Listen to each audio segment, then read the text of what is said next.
He may not think so, but we all think so.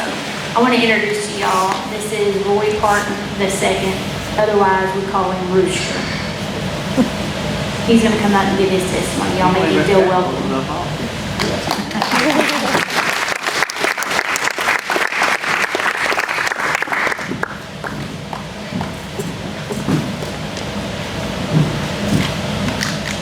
Hi everybody, glad to have you all here. Like you said, if you don't know me, they just call me Rooster. Came to talk to y'all about my battle with anxiety, alcohol, and depression, and how I overcome that battle with the help of Jesus Christ. See, I didn't say I won that battle. I overcome that battle. It took me a long time to figure out that it wasn't my fight to win or lose in the first place. You got to do that over with God. That's right. July 2008, I was sitting on the edge of my bed, late night, shaking violently, pouring cold sweat, hallucinating, nauseous, having seizures.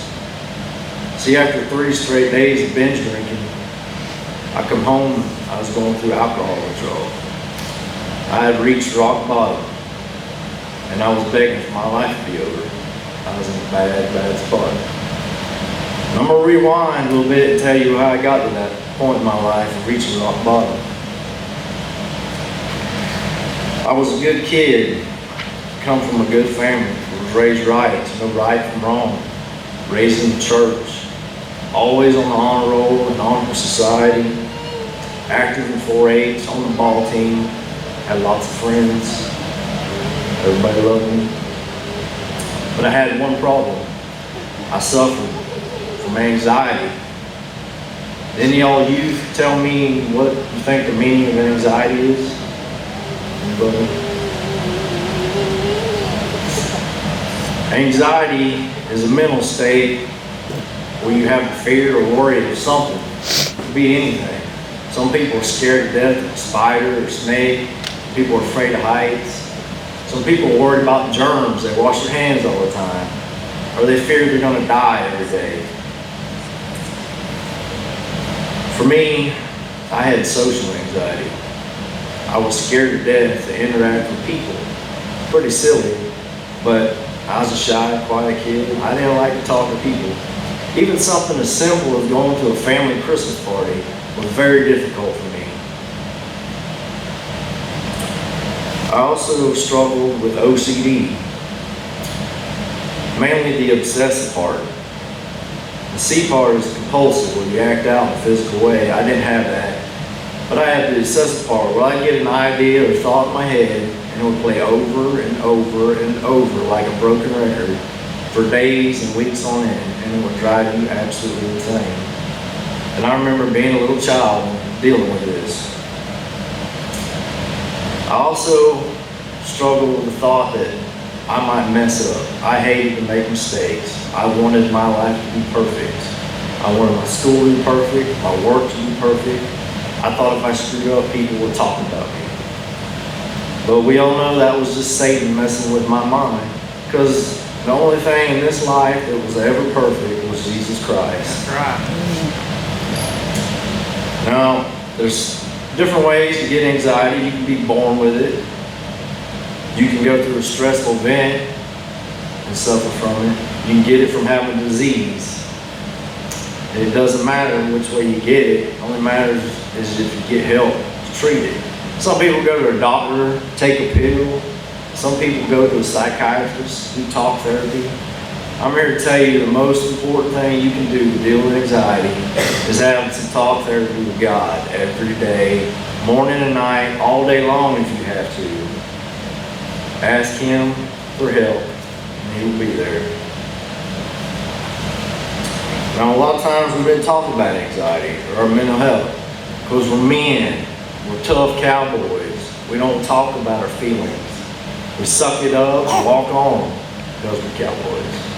I'm telling you, you can't carry that regret and that burden for so long. You got to swallow that pride or it'll eat you up. That's right.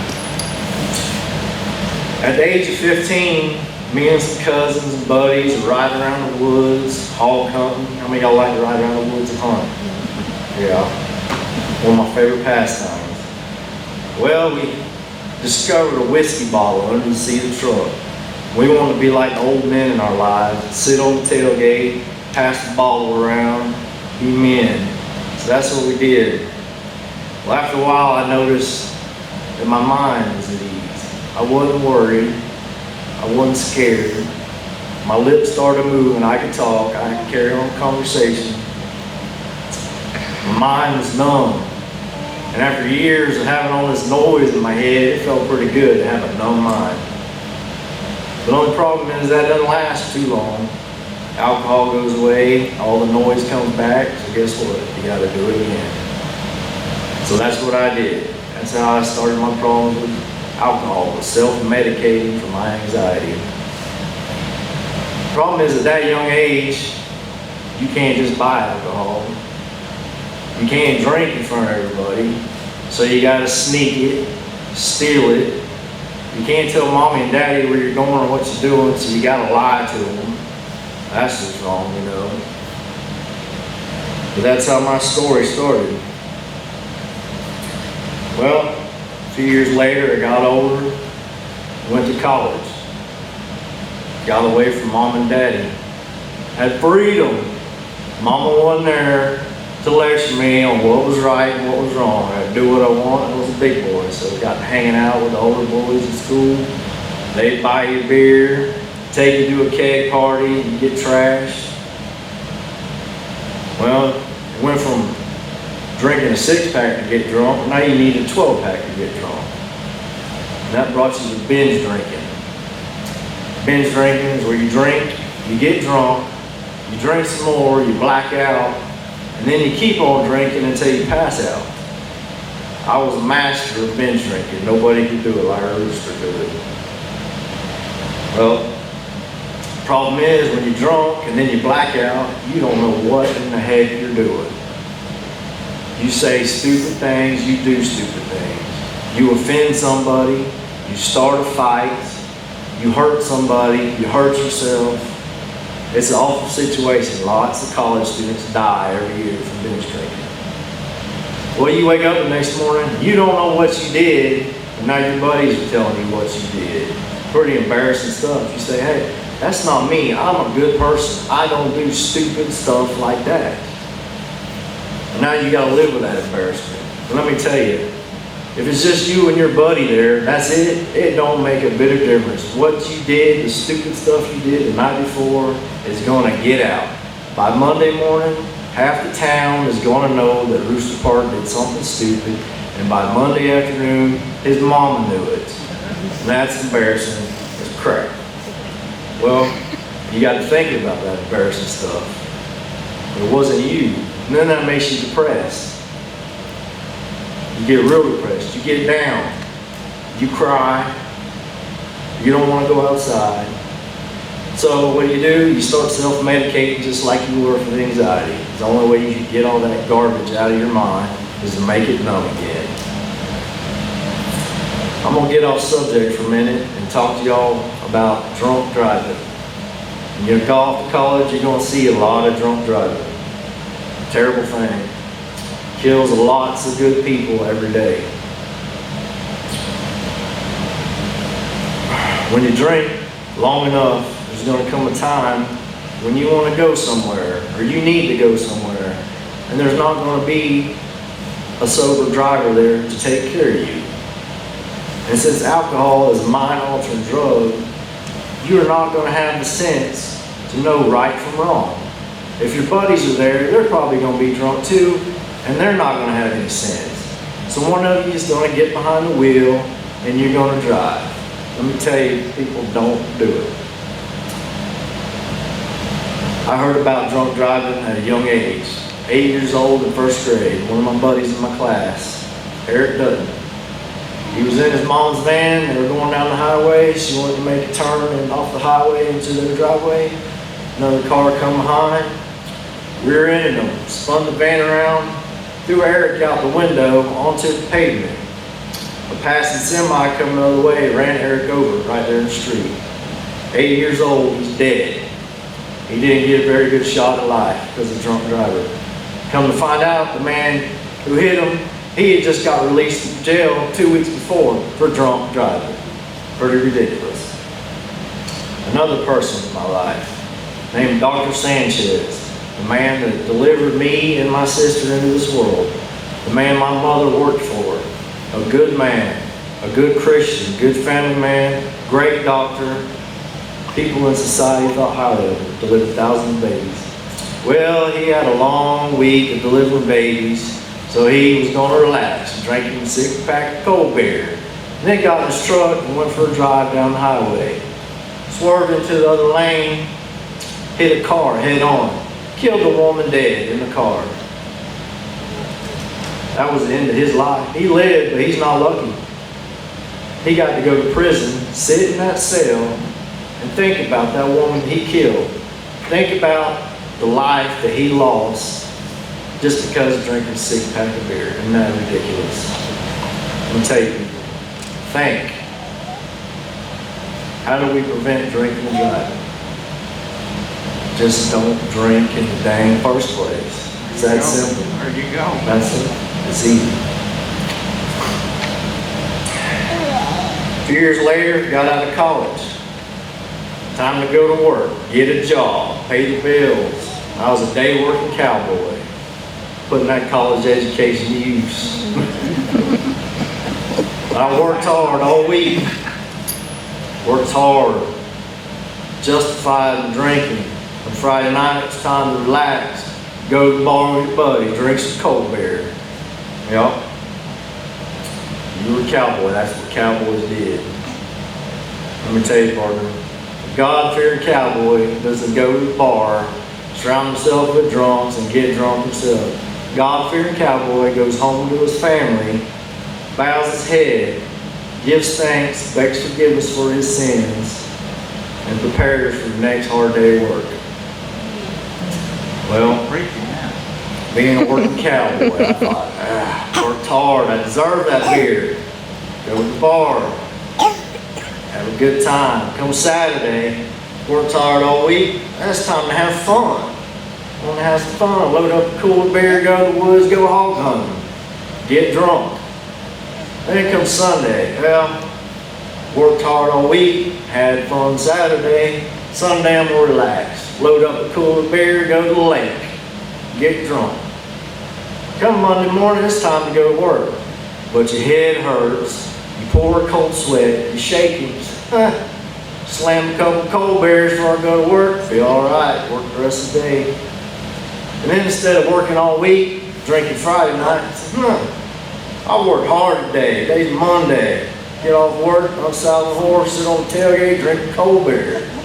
And Tuesday comes around, do the same thing. Y'all see what I'm saying? It becomes a vicious cycle. I was anxious. I got drunk. I did stupid stuff. I got depressed. Drank more. Then I got anxious. Then I got drunk. Then I got depressed. It was a vicious cycle I was caught in for over 10 years. 10 years of my life wasted at the bottom of the bottle. Pretty stupid.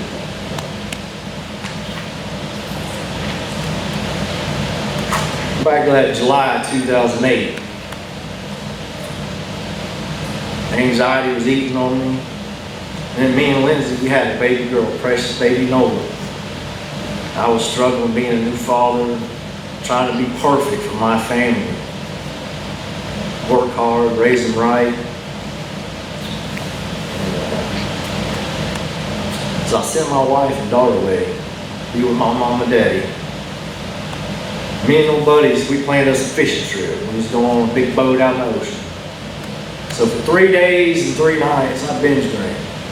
Get on the boat at daylight, drink all day, till you get drunk, pass out, wake up after a while, drink again more, pass out, wake up the next morning, get on the boat. You don't see what I'm saying? It's 3 days straight. And then it was time to go home. And I was sitting there all alone on the side of that bed. Lindsay was gone.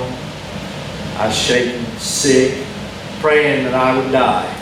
I was in that bad of shape. And I had this cold beers Coors Light in a bottle in my hand. I thought, if I could just slam this down a couple more and make this stop, I'd feel better and I'd go on. That was a crossroad right there. Thank God put that crossroad there for me. Partner, if you keep on going that way, you ain't gonna last. Maybe a little while, but you're gonna die a miserable death being drunk. By that time I looked up and there's a picture of the dresser of Lindsay and that baby Nolan. I said, man, you deserve better than this. Your family deserves better than this. You get up. So I did, and I went to the hospital. And they hooked me up with a bunch of IVs and monitors, and they got me stable. And I went home, laid on the couch shaking for a couple of days, sweating, nightmares. Lindsay come home, she nursed me back to health. A few days I get up off the couch. It was time to go to a doctor and get checked out, make sure I was going to be all right. Went to Dr. Powers. He looked at me and said, yeah, you're going through bad withdrawal. He said, let me ask you something, buddy. Has anybody ever asked you why you drink? I thought, no, sir, not really. He said, well, why do you? I thought about it. Told him about what was on my mind, how I felt. My mind was racing all the time with these thoughts. He said, man, you just got anxiety. He said, that's it. He said, there's two things. He said, we could send you to rehab, get you over the alcohol. He said, but right now, you need Jesus Christ or you're not going to make it. Thank you. Yes, sir. And he grabbed my hand, and he grabbed Lindsay's hand, and bowed our heads, and he prayed for me. Prayed for Jesus would help me in my salvation. And after that, it's been 9 years, and I've been sober. A good 9 years. But there's something I regret. Regret big time when I think about it. That moment that Dr. Powers bowed his head and prayed for me, that was God throwing me a lifeline. Saying, hey buddy, listen here. I'm here. Just come to me. But being a hard-headed man with a closed mind and a closed heart, I didn't think nothing of it and went on about my business. It was great, I was over the alcohol, but I still had that stinking anxiety eating my mind every day. But I dealt with it as best as I could. The next year, August 2009, my family and I packed up and moved out here to Texas, Florida. It was an exciting time, but it was a little bit of a stressful time. We were building a ranch. I was in charge. Me and Lindsay had another wonderful baby girl. Lots of things going on. Well, that anxiety come back and bit me hard, real hard. I didn't have alcohol to fall back on. Started having panic attacks, thought I was going to die. I mean, it felt like the night I was in alcohol withdrawal. It was that bad. I didn't want to feel like that, partner. No. So I got to thinking, when Dr. Powers prayed for me, I didn't grab it right then, but it did plant a seed in my mind. Maybe it's time I need to go talk to God, sort these things out. So I started coming to this church, listening to Brother James, his preaching on life, his teachings out of the Bible, and a lot of it made sense to me. It made lots of sense. So I came here and got baptized in front of the congregation. Best thing I ever done in my life. Made a big change in my life. Turned my life over to God. I want to read you something. 2 Chronicles, chapter 20, verse 15. Do not be afraid or discouraged, for the battle is not yours, but God's. That whole time I was trying to fight that battle myself, there was no way in the world I could fight it or win. That was God's battle to fight and win. I just had to let go, turn it over to Him. See, all the answers are in the Bible, all right there. For your questions, for your worries. If you don't know how to find it, ask Brother James, Brother Tracy. If you can't get them, I know y'all got smartphones, Google it. I Googled anxiety in the Bible. And this is what it said if you Proverbs chapter 3, verse 5. Trust in the Lord with all your heart and lean not on your own understanding. In all your ways submit to him, and he will make your path straight. Do not believe in your own understanding, but lean on God. Submit to him. Pretty black and white, folks. Philippians chapter 4, verse 6. Don't be anxious about anything, but in every situation, by prayer and petition, with thanksgiving, present your request to God. And the peace of God, which transcends all understanding, will guard your hearts and your minds in Jesus Christ. Don't be anxious. Present your requests, your cares, your problems. Give them to God. In Matthew chapter 11, verse 28, come to me, all of you who are weary and burdened. I will give you rest. Take my yoke upon you and learn from me. For I am gentle and humble in heart, and you will find rest for your souls. For my yoke is easy and my burden is light. The regret we carry is too heavy for our shoulders. Give that regret to God. His burden is light, really light. He will give you rest and peace. Psalm 55, cast your cares on the Lord, and he will sustain you. He will never let the righteous be shaken. 1 Peter, humble yourselves, therefore under God's mighty hand, that he may lift you up in due time. Cast all your anxiety on him because he cares for you. Be alert and of sober mind. Your enemy, the devil, prowls around like a roaring lion looking for someone to devour. If your mind is full of anxiety and your mind is not sober, the devil will eat you alive, I promise. Right. I've been there. I'm not ignorant to the fact that all days are going to be easy. There's going to be storms to come, sickness, friends and family are going to pass away. But guess what? God has given me the tools I need to deal with it. Jesus Christ is my lighthouse in the storm. He is the beacon of hope that draws me back to shore. You might say, Rooster, I'm just a nobody from the middle of nowhere, Texas. Ain't got nothing. Mom and Daddy are broke. Live in a tiny rundown house. I ain't gonna never amount to a thing. I say, that crap don't matter. God does not care what you don't have. There you go. He wants a relationship with you. That's it. Plain and simple. I have a nice house. I got a job. I run 3 companies. My wife drives a big old monster truck. None of that garbage matters. Some of the most wealthiest people on earth are also some of the most miserable. They've surrounded themselves with stuff that don't mean a thing, and they do not know Jesus Christ as their Lord and Savior. Let me tell you, fortunes are spent, mansions crumble. The Lord God is always there. You might say, well, Rooster, I'm always in trouble. Trouble in the family, the law, at school. I've already experimented with drugs and alcohol. I said, that don't matter. It's never too late to turn back to God. Never. Only time it's too late when you're dead. You don't get that second chance, folks. And you don't get to choose that day that you go. You might die tonight on the way home because a drunk driver hits you and kills you. So don't wait too long. Do it tonight. Give yourself to God. There is not another chance. But it's never too late for the bad things you think you did. Jesus died for that sin. On Matthew 14, when Jesus was walking on water and he called Peter out to him, Peter got out of the boat and started walking with Jesus. But he saw the wind and the waves and it scared him. And for that little moment he lost faith and he started sinking in the drowning waters. But he called out, Lord, save me.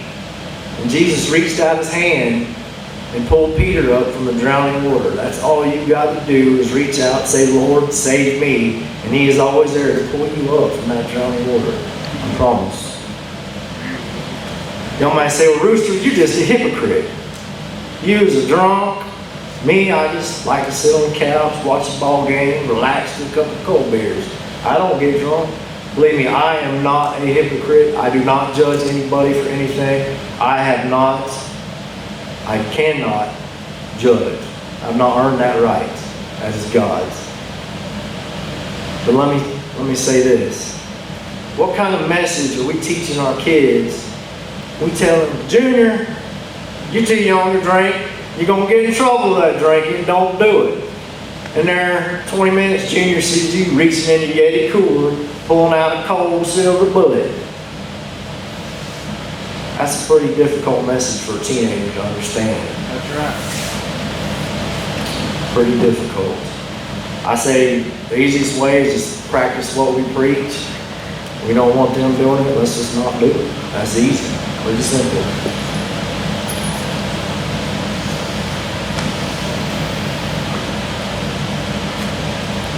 My mama pointed out this song to me yesterday. Read it, pretty much summed up my life perfectly. I don't think you can get any better. Psalm 40. I waited patiently for the Lord. He turned to me and heard my cry. He lifted me out of the slimy pit, out of the mud and out of the mire.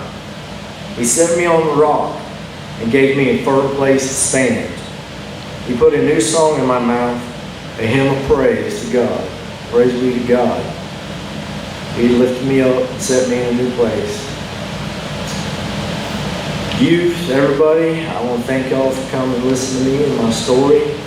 I pray that I reach one person tonight, change their life for the better. If I just reach one person, if I die tomorrow, I will die a happy man, knowing that I helped somebody and I made a difference in one person's life. I want y'all to turn to God when you got a problem. Don't turn any other way. All the other ways are just a dead end road. Turn to God, beg forgiveness, give thanks, love one another as Jesus commanded. Teach the word of Jesus' teachings to those people who don't know that He's their Lord and Savior. Shine your light on somebody else, and God will shine His light on all of you. I promise. Thank you. Thank you.